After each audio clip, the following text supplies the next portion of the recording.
The book of Job from the Hebrew Bible. This is included on the list which you can find on the Guardian site, list of best 100 books ever written. And I guess it's for a very good reason.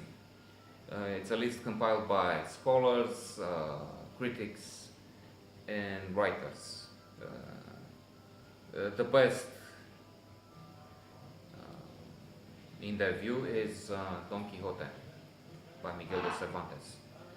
I disagree. I mean, it's not my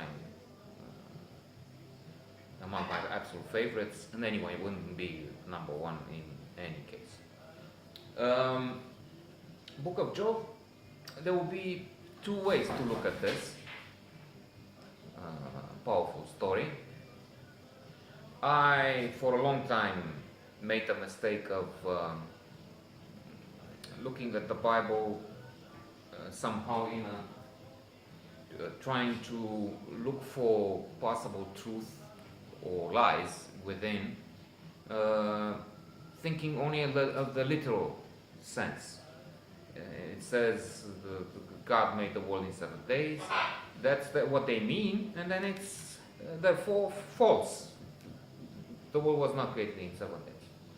In the meantime, fortunately, thank God, Alhamdulillah, I have learned to approach it in a better way and look for significance, for allegory, for the myth, the message, which would be hidden. I'm reading now a fantastic book, after a couple at least, by Karen Armstrong. The latest one that I'm reading is The Case for God, and it's dazzling. And it talks about the need of not really going for the literal, as I mentioned, literal sense. So in the case of Job, we have the well-known narrative. God looks at Job. He's very wealthy, has a large family, sons, children, many children, a success story, so to say. And talks with the devil and says, you see, Job is so grateful. Well, Job is so because of the many things he has. So there's a challenge here. Okay, let's take the things away and see what happens. And indeed, they take the children die, and it's poor. But Job still, I'm coming back, still says, well, I need to be grateful to God, and keeps the faith through thick and thin. Did I take the good from the God and I'm not taking this bad period? That's not possible. There's a plague upon him, he's suffering, tortured, and again, there will be two ways, I think, to look at this. Some will find in this the proof that this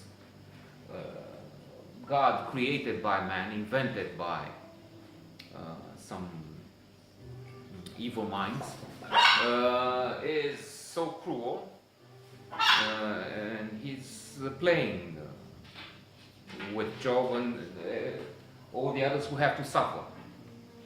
He can end the suffering, but he's not. He's just fooling around. That's one way, negative. The other would be indeed what Karen Armstrong and others advocate, I think. That's the way I understand it now. The other way would be to look for positive messaging. Sorry.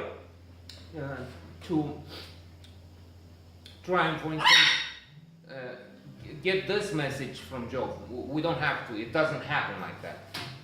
Inshallah. We're not tested to this extreme with so much torture, suffering. But we have to be thankful, grateful for what we have. First of all, that's the first rule of positive psychology as reflected in books by Tal Ben-Shahar, Sonia Lubomirsky, and others.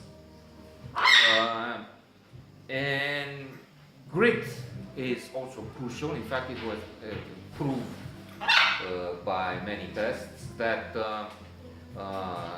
grit, resilience is much more important than intelligence. Actually, twice as important.